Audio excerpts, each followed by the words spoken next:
إمام القرطبي وحو دحي وعلى سو خلافي إبليس كانوا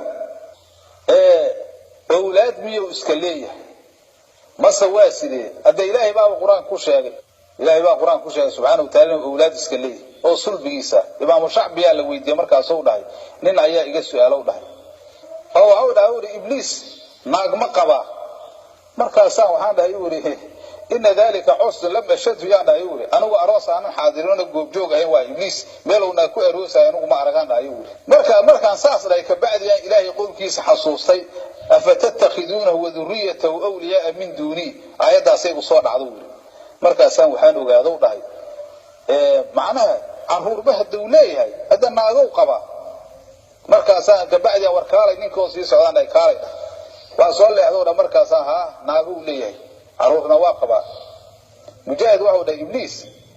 فرجيس أيو وحو قلنايا ناق مقبي لكن متكسة وحو ليهي فرجي oo markaas qubul iyo farji uu leeyahay oo labadaas uu isku haysta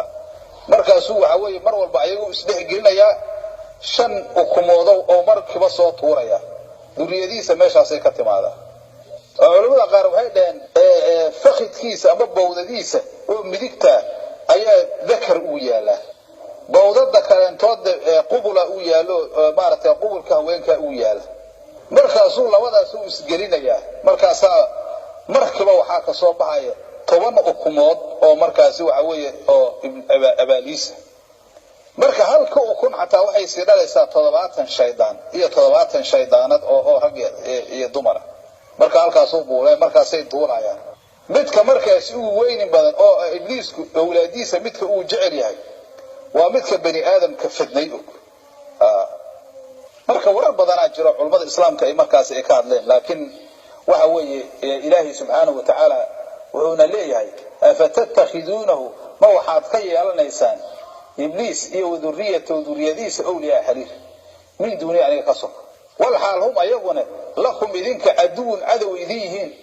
bisa lidaalimiinta waxa baas lahu ilaahay badalan waxa weeye ibliis iyo duriyadiisa daacad ay adeeceen